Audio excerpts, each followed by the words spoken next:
ऋतु भंडारी। शुरुआत करेंगे एक बड़ी खबर के साथ बुलेटिन की, जहां उत्तरकाशी के बड़कोट में बादल फटने से भारी तबाही देखने को मिली। एक मंजर ऐसा सामने आया जहां 8 से 9 मजदूरों के लापता होने की सूचना मिल रही है। राहत और बचाव कार्य में लगातार एसडीआरएफ की टीमें जुटी हुई हैं। लापता लोगों को ढूंढने के लिए सर्च ऑपरेशन लगातार जारी है। उत्तराखंड के उत्तरकाशी जिले के बड़कोट तहसील क्षेत्र में सुलाई वैन के पास बादल फटने की घटना से हड़कंप मच गया। घटना के बाद क्षेत्र में भारी तबाही के हालात देखने को मिले और 8 से 9 मजदूरों के लापता होने की सूचना मिली है।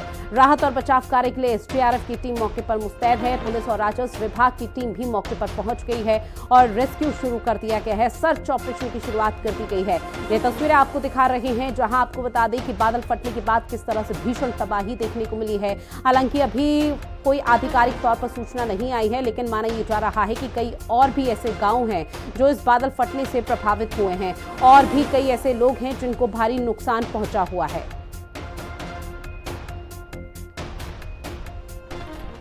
इस बीच एक और बड़ी खबर, जहां उत्तरकाशी में बादल फटने पर सीएम पुष्कर सिंह धामी का ट्वीट सामने आया। जहां सीएम धामी ने अपने ट्वीट में मेंशन किया है कि एसडीआरएफ एनडीआरएफ की टीम राहत बचाव कार्य में जुटी हुई है। ईश्वर से सभी के सकुशल होने की प्रार्थना करता हूं। बड़ी खबर, जहां आपको बता दें कि उत्तरकाशी में बादल फटा, जिसके बाद बहुत ज्यादा नुकसान हुआ है। मंजर तबाही का देखने को मिल रहा है। 8 से 9 मजदूरों के दबे होने की यहां पर बात सामने आई है, यानी कि लापता होने की खबरें सामने आई है। और इस बीच अब सीएम पुष्कर सिंह धामी ने भी इस पूरे मामले पर संज्ञान लिया। सोशल मीडिया प्लेटफॉर्म पर एक्स पर उन्होंने ट्वीट किया। उन्होंने लिखा कि जनपद उत्तरकाशी के बड़कोट तहसील के सिलाई बैंड क्षेत्र में भूस्खलन की दुखद सूचना मिली, जहां कुछ श्रमिकों के लापता होने की सूचना प्राप्त हुई है। आपको बता दें कि इस दौरान सीएम धामी की तरफ से जानकारी ये भी दी गई कि एसडीआरएफ एनडीआरएफ की टीमें मौके पर पूरी तरह से मुस्तैद हैं, राहत बचाव कार्य में जुटी हुई हैं। इस पूरे मामले पर निरंतर जो संबंधित अधिकारी हैं उनके संपर्क में सीएम धामी हैं। ईश्वर से सभी के सकुशल होने की प्रार्थना करता हूं, सीएम धामी ने अंत में ये लिखा है। और ऐसे में मौके की अगर स्थिति बताएं तो 8 से 9 मजदूरों के दबे होने की यहां पर बात सामने आ रही है। लापता बताए जा रहे हैं। अभी फिलहाल कोई भी सूचना, कोई भी आधिकारिक जानकारी सामने नहीं आ पाई कि किसी तरह की कोई बड़ी सफलता एसडीआरएफ और एनडीआरएफ टीम के हाथ लग पाई हो, क्योंकि ये बहुत बड़ा हादसा बताया जा रहा है। दीपिका मेरी सहयोगी हमारे साथ लाइव बनी हुई है। दीपिका, इस पूरे मामले पर कोई खास अपडेट अब तक सामने आ पाई?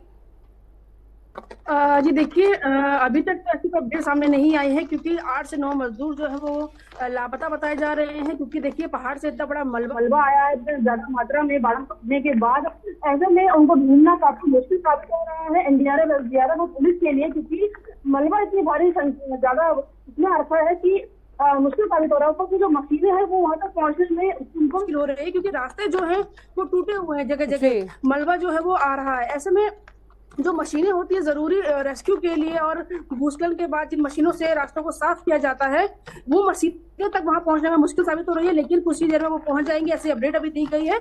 इसी के साथ अगर बात करें लापता मजदूरों की, तो 8 से 9 मजदूर जो लापता थे, अभी तक उनका कुछ पता नहीं चल पाया है। वहां से जो डीएम है प्रशांत कुमार आर्य, उन्होंने भी ये जानकारी दी है कि 8 से 9 जो मजदूर हैं वो लापता है, उनकी अभी कोई जानकारी नहीं मिल पाई है। लेकिन लगातार एसडीआरएफ एनडीआरएफ और पुलिस की जो टीम है और साथ में जो स्थानीय लोग हैं वो भी कहीं ना कहीं जो पुलिस है उनकी मदद कर रहे हैं। लेकिन अभी तक कोई ऐसी खुश वाली खबर नहीं आई है कि कोई मजदूर जो है वो मिल गया हो। आशंका ये जाहिर की जा रही है, जो मलबा आया था पहाड़ से, उसमें या तो वो बह गए हैं या तो खाई में गिर गए हैं। ऐसे में खाई से मजदूरों को निकालना, क्योंकि मुझे लगता है काफी घंटे हो गए हैं, ऐसे में उनका बचना भी अब नामुमकिन सा लग रहा है। लेकिन फिर भी जो भी रेस्क्यू कार्य चल रहा है उसमें काफी मुश्किलों का सामना करना पड़ रहा है, क्योंकि बारिश भी लगातार हो रही है। अगर हम बात करें देहरादून की, तो देहरादून में भी रात से लगातार बारिश जो है वो जारी है। ऐसे में हम समझ सकते हैं कि पहाड़ों की क्या हालत होगी। बिल्कुल, देखिए, मौसम विभाग की तरफ से पहले ही सख्त लहजे में चेतावनी यहाँ पर दी गई थी कि पहाड़ों में भारी से भारी बारिश होगी, जिसकी वजह से ये वाला जो मंजर है अब देखने को मिल रहा है। सीएम पुष्कर सिंह धामी ने भी इस पूरे मामले पर संज्ञान लिया और पल पल की अपडेट जो संबंधित अधिकारी हैं वो सीएम पुष्कर सिंह धामी को दे रहे हैं। अब फिलहाल मौके की अगर स्थिति यहां पर जो है वो फिलहाल अनुकूल नजर नहीं आ पा रही है, लेकिन आसपास के कितने वो इलाके हैं, कितनी वो सड़कें हैं जो बाधित हुई हैं, जाके ताकि जो प्रशासनिक अमला है उन्होंने आवाजाही के लिए उस मार्ग को, उस रास्ते को पूरी तरह से बंद कर दिया।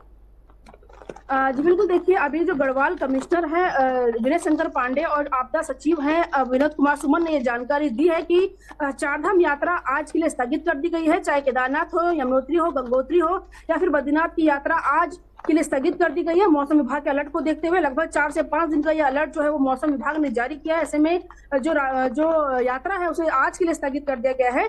और साथ ही अगर बात करें यमुनोत्री की, तो यमुनोत्री हाईवे जो है जहां से जो श्रद्धालु होकर गुजरते हैं यमुनोत्री धाम के लिए, वो पूरी तरीके से जो है बाधित हो गया है। पारली घाट और जो सिलाई बैंड है वहां पर जो ये बादल फटा है उसके कारण भारी मलबा वहां पर आ गया है। हालांकि वहां सड़कें नहीं टूटी है, लेकिन मलबा आने के कारण मार्ग बाधित हो गया है। ऐसे में मेन हम कह सकते हैं कि यमुनोत्री हाईवे जो है वो बंद हो गया है और श्रद्धालु जो है काफी परेशान वहां पर हो रहे हैं, क्योंकि उनको वहीं रोका गया है।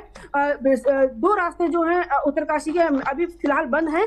एक तो यमुनोत्री हाईवे और दूसरा पाली घाट के पास सिलाई बैंड के पास जो रास्ता है वो पूरी तरीके से बंद है। ऐसे में यात्रा प्रभावित हो रही है। तो कहीं ना कहीं लोगों को भी संयम बरतने की जरूरत है, क्योंकि देखिए उत्तराखंड आपदा प्रभावित राज्य है, संवेदनशील इलाका है। ऐसे में यात्रियों को भी थोड़ा संयम बरतने की जरूरत है। और जो अपील लगातार जिला प्रशासन मौसम विभाग की ओर से किया जा रहा है उसको भी सुनने की जरूरत है, क्योंकि लोग जो है मानते नहीं है। वो कहते हैं कि हम दूसरे राज्य से यहाँ आए हैं, काफी दिन हमें यहाँ हो गए हैं, तो ऐसे में हम यात्रा करके ही जाएंगे और उसका खामियाजा जो है वो भुगतना पड़ता है। जैसे कि हमने बीते दिन देखा रुद्रप्रयाग में इतना बड़ा हादसा हो जाता है।